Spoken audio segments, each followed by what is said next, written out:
Chapitre 7. Le commerçant. Il y a tout d'abord la liberté d'entreprendre. C'est le droit pour toute personne physique ou morale d'exercer une activité de son choix. La liberté d'exploiter, c'est le droit pour le commerçant de conduire ses affaires comme il le sent, avec de l'autofinancement, de l'endettement, le choix de son fournisseur, la stratégie ou la cessation d'activité. C'est égal la liberté du commerce et de l'industrie. Or, cela a des limites légales aux personnes. Ne peut pas être commerçant quelqu'un qui a une incapacité, un fonctionnaire, un officier public ou un condamné pénal. Les limites légales aux activités. Activités contraires à l'ordre public, contrebande, maison de tolérance, et d'autres sont soumises à des qualifications nécessaires par mesure de sécurité.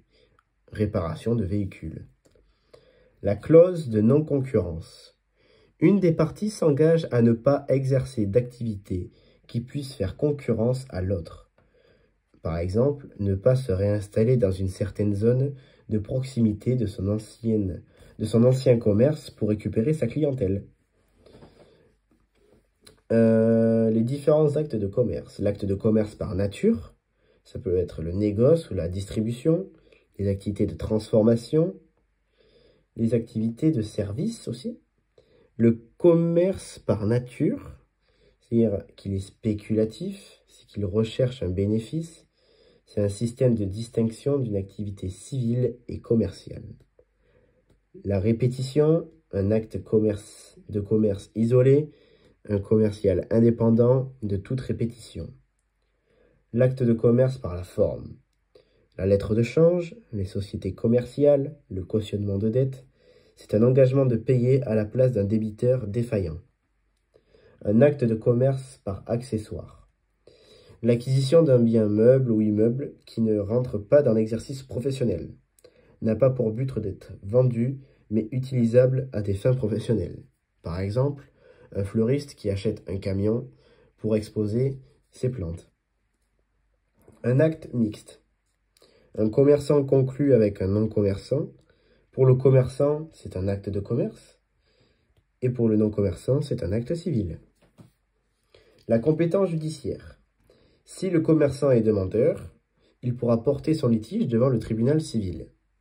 Pour le non-commerçant qui est le demandeur, il bénéficie de l'option de juridiction, c'est-à-dire qu'il peut agir devant le tribunal civil ou commercial. La prescription est de 5 ans.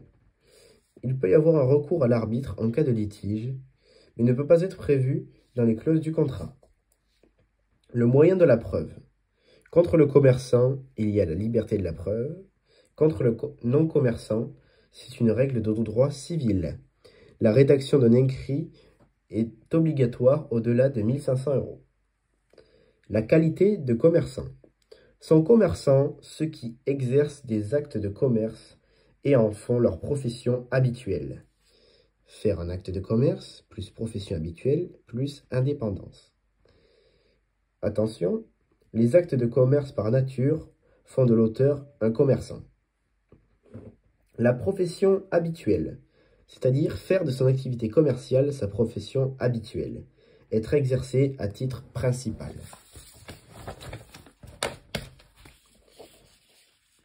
L'exercice à titre indépendant.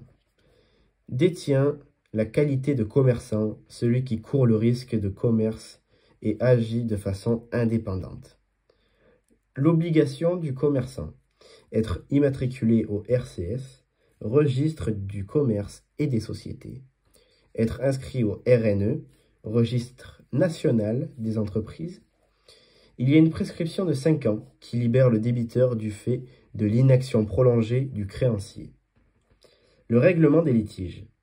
Il est examiné par le tribunal de commerce, dont le montant est supérieur à 5 000 €. Il peut faire appel devant la chambre commerciale et des pourvoirs en cassation, ou appel à des arbitres. Le moyen de la preuve est libre.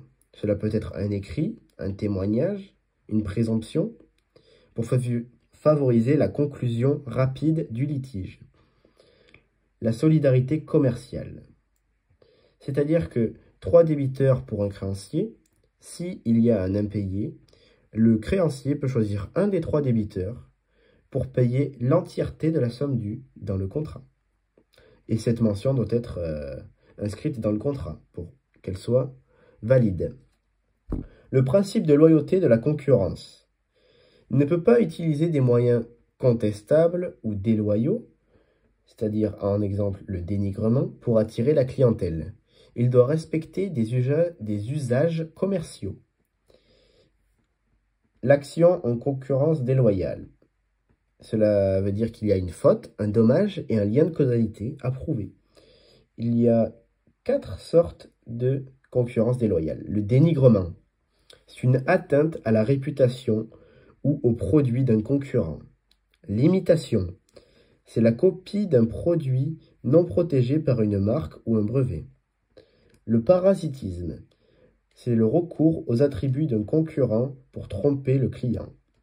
La désorganisation, action volontaire de débauchage, c'est-à-dire recrutement, par exemple, d'un ingénieur concurrent. Autre partie, la communauté des biens. On distingue les biens acquis avant le mariage et après le mariage. La séparation des biens. Chacun des époux est propriétaire des biens acquis avant et après le mariage.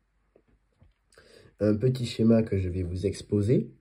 Pour la participation commune des 2 époux au commerce.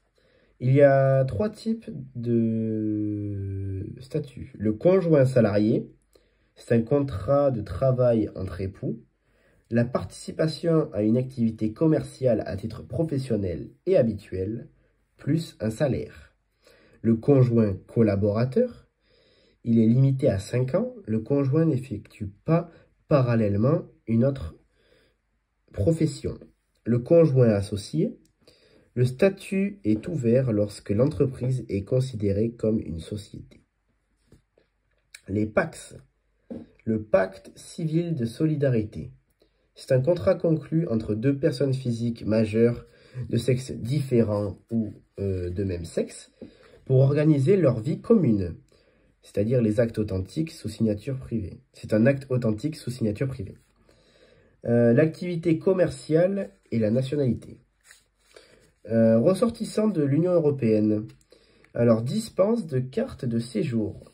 Principe de libre circulation. La Suisse est comprise dans ses membres, même si elle ne fait pas partie de l'Union européenne. Pour les membres qui ne font pas partie de l'Union européenne, une carte de séjour temporaire plus un justificatif d'activité commerciale. C'est un principe de réciprocité entre la France et le pays d'origine qui doit être soumis pour éviter d'avoir une carte de séjour.